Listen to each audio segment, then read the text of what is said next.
Hi, everyone. I'm Flora Pastorero. And I'm Carrie Perry. And this is Chick2Chick.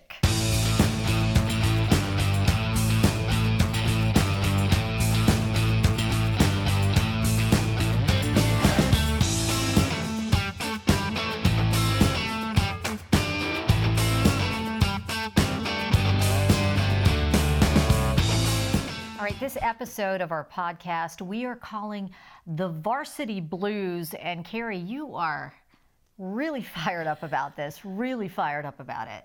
I just have so many problems with the way that parents react and act when it comes to getting their children ready for the world. We talk about children having this entitlement, and I just feel like it stems a lot from how parents do things and push for things.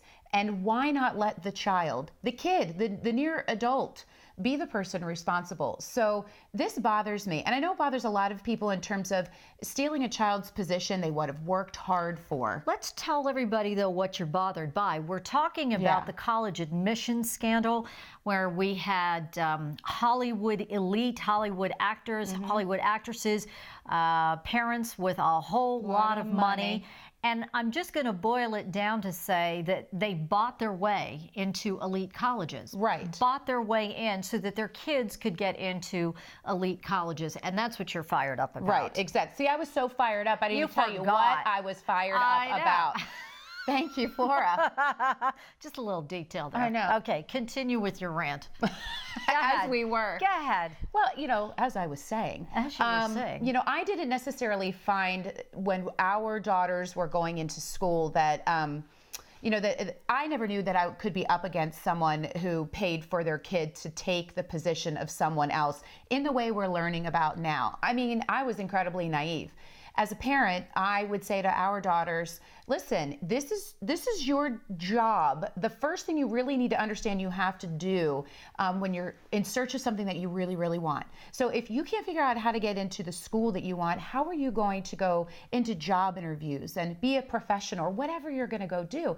This, to me, is kind of that first rite of passage that you're helping your child accomplish. So for me, I'm very bothered by the fact that there are a lot of these parents, some we're going to get to, who are actually sticking their head in the sand and they're kind of going, oh, I didn't know this was an issue. Are you kidding? Yeah. I don't get it. Yeah. Makes me mad. Well, you had the mommy speech because I said the same thing to my son. It's your responsibility. It's your responsibility to study. It's your responsibility to do well on your SATs. It's your responsibility to get into college. Am I surprised to hear about it? I wasn't really surprised to hear that parents were giving schools a lot of money to get their kids in. What really surprised me is that they were paying someone else to take these tests for their kids, and their kids actually getting into schools that they really might not have been academically eligible for, and the kids realizing it too. Right. I mean, look, I have self-awareness, okay? My kid is very, very smart, but I knew he wasn't going to get into Harvard. I know he's not going to get into Yale. I knew he wasn't going to get into the University of Pennsylvania. He wanted to go to the Wharton School of Business. I had enough self-awareness to know what my child's own limitations are, and that's the thing that really gets me, that these kids who probably weren't bright enough, I'm going to say, bright enough to get into these high-achieving schools, that somehow they still got in, and maybe somebody who worked really hard and deserved to be there didn't get in and got bumped. Here's the other part of it too. Why are you pushing your child into a space that they aren't going to excel in with their own merits? Right. I don't understand that. Don't you want to put them in a space where they are growing and they are getting what they need out of an institution that meets their needs on the level that they are on? So I wouldn't even dream of saying, oh, I'm going to push you into going to this school. Well, I just feel like I'd be setting up for failure, and I just don't, it's disturbing to me. You're right, I am fired up. You are fired up. And two of the notable people that we're talking about in this particular scandal, both of them are actresses Felicity Huffman and Lori Loughlin. Now, Felicity has pleaded guilty. Right. And she says, I'm sorry. She's doing the mea culpa. She takes full responsibility. She feels guilty, whatnot, the whole 9 yards. She pleaded guilty to making a $15,000 contribution to get her daughter into an elite university. Lori, on the other hand, Aunt Becky from Full House. Boy, I'm Not looking so at Aunt much. Becky differently. I am too. This is the part she says a friend says she is shocked and saddened and that she just can't grasp the scope of what went on. So they gave money to this consultant, not entirely knowing that everything that was going to be done. And when it all fell apart, nobody was more surprised as they were that they were in trouble. To which I say, really? My eyes were rolling so much during that whole thing you read that they hurt. Well, Really? First of all, what was it, $500,000? $500,000. You're just going to hand over $500,000 going, I'm not really entirely sure what you're going to do with I don't $500,000, but I'm just going to trust it's going to be okay. Oh my goodness. Well, listen, on the line, we have someone who's going to help sort this out a little bit. Jessica Hess is the Director of Admissions for Lycoming College. She has been kind enough to come on and talk to us because, listen, Jessica, we know that this is a topic that isn't always one that the universities want to talk about. So I want to thank you so much. Welcome you to Chick2Chick. Again, thank you so much for being here. This is going to be an important conversation. Absolutely. It's a pleasure. Thank you very much, Carrie and Floy. I appreciate your time and your attention that you're giving to this opportunity for students and families to learn from. And you're really brave because I just am warning you, Carrie is really fired up. She's really fired up about this. I'm not mad at Jessica. No, I know. So I'm not going to hurt Jessica with words. She may feel your wrath, so it's a good okay. thing she's on the phone and we're here. Yeah. It's a good thing. So I think the one thing that I would love to understand from your end of being in the position of accepting students is this really something that is happening? Are parents really going to these types of extremes? Are you noticing this trend that I must have had my head in the sand for? Me too. Yeah, regretfully, I've been in higher education my entire career and at some wonderful institutions. And there are definitely families who have really interceded a little bit more than maybe they should have in their child's application process. And, you said in your opening, really this is something that students should be taking responsibility for. But I mean, there's an increasing amount of pressure on young people today to get into, what are thought to be the quote unquote best schools. And I think that there are parents that maybe are focusing on the wrong things. If you look historically at higher education, there's definitely a correlation between certain types of institutions, certainly those more highly selective institutions and those that are some of the oldest colleges and universities in the country who, have a lot of esteem and prestige. And outcomes later in life in terms of career.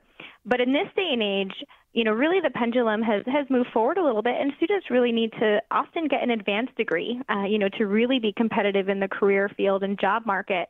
And so I think, that pressure to have that undergraduate program at a particular place is maybe a little bit beyond, where it should be at this point. I think that we need to focus on really what is coined as the best fit for a student. Yes. And that's something that over the past 5 to 10 years, both the secondary school counseling field as well as the college admissions field has really focused on that fit. What's going to position a student well with experiences, with a good academic match, with a good mentoring match with faculty and staff on that campus. And those are the things that really should be more so the focus. So how do you push them in the direction to start making these decisions for themselves and it not being based on how their parents are pushing with either their wallet or other influence? Right, absolutely. The student, as we've kind of mentioned, really should be the lead in the college search and application process whenever that starts in that family and for that student. There's a presentation that I do across the country on the college search and process. And what I tell the students is you're the captain of this team. So you're the captain, you're the coach, the leader of this group of individuals, and you're going to push and position everybody else who's supporting you in an appropriate role. So that might be someone reading your college essay, or double checking your application, or you're going to reach out to folks to fill out your recommendation letters and to be that resource for you so that folks can understand a little bit deeper about you in a specific area, whether it's a supervisor or a coach. Or a mentor from the community, a pastor or a rabbi. So these are all your team. And, I share with them that this is your responsibility because this process is yours, but you have access to these individuals. It could be a sibling who's been through the process before. So all of these folks are there to support you and have their place, in that process. So I think it's fine for students to look to their parents or guidance counselors or other role models for advice and tips on the college search. And certainly, as you mentioned, financial aid and making sure that institution is a good financial match and a realistic match for that student and family. But in the end, it's the student that's going to be living there, living in the residence halls, joining clubs and organizations, maybe being a varsity athlete or an actor or a choral member, taking the classes there again, and really forming new relationships and having that whole experience. It's the student. And so I think while the trusted adults and role models need to know what's happening and need to support the student, they also need to know when to step back and let the student steer the ship, so to speak. Stop hovering. Honest Did you hear that, Carrie? Stop hovering. I do not hover. No, you don't hover. And it is hard. It is hard. It is very hard. You drive the hover bus. I do. On certain days, not every day. Yeah. Jessica, you said something that was, to me, really, really touched on something.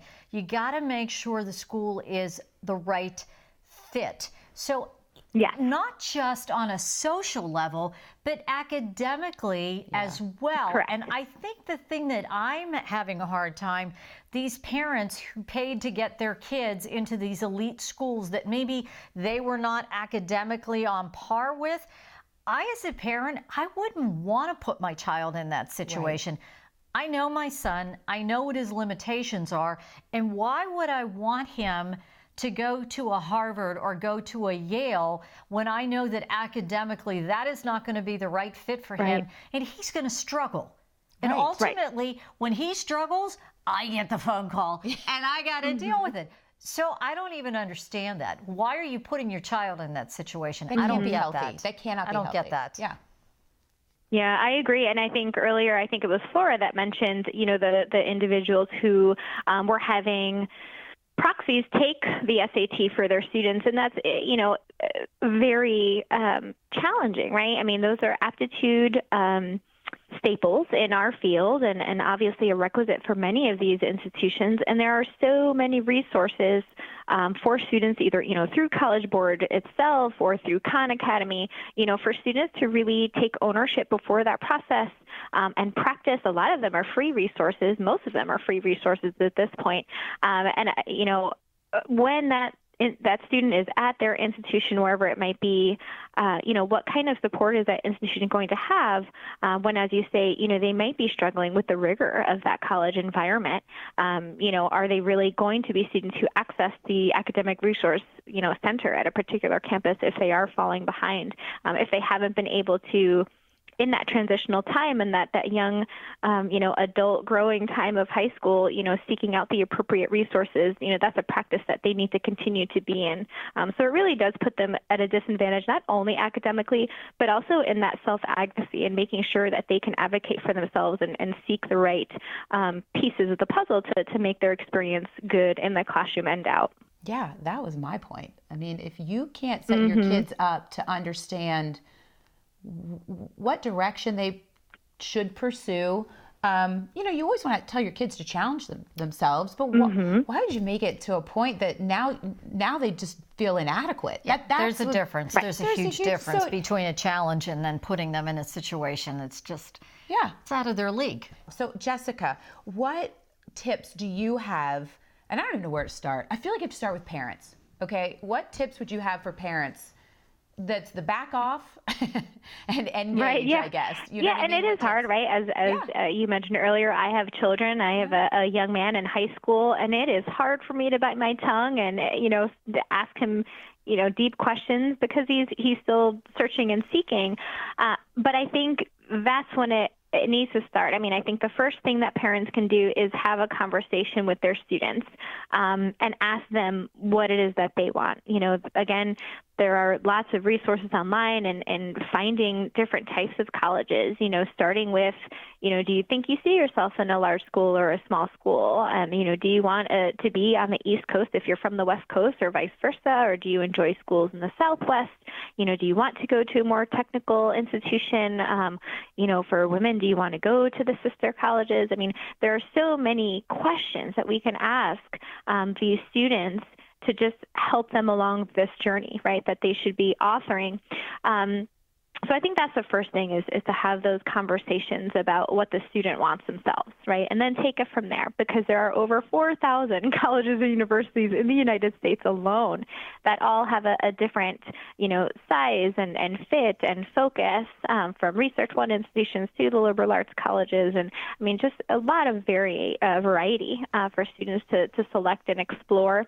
I think that financial conversation is important as well. Now, obviously, maybe not a challenge for those folks who are involved in the recent controversy, but for most of us, I think having a good conversation about the financial fit, for a family and a student would be good. I think college has kind of become a consumer's market a little bit. Folks are looking for the best deal, but sometimes the best deal might not necessarily mean the best experience. But I do think that that's something that individuals and families need to take into consideration as they're walking along. But I think, parents need to support and encourage their students and listen to them and definitely suggest, right? We're there to parent our children and we have advice for them. My father had really great advice for me, knowing who I was and the types of environments that would help me, even though he hadn't gone to college himself. He knew me, and I think that's our primary job. Thank you so much, Jessica, Director of Admissions at Lycoming College. Jessica Hess, we appreciate you being with us today. Thank you. Absolutely. It was a pleasure. Thank you so much. So I'm going to ask you flat out, Carrie. Yeah. Do you believe Lori Loughlin? Do you think she didn't really get it? Do you think she knew what she was doing? I cannot imagine that she did not know what she was doing.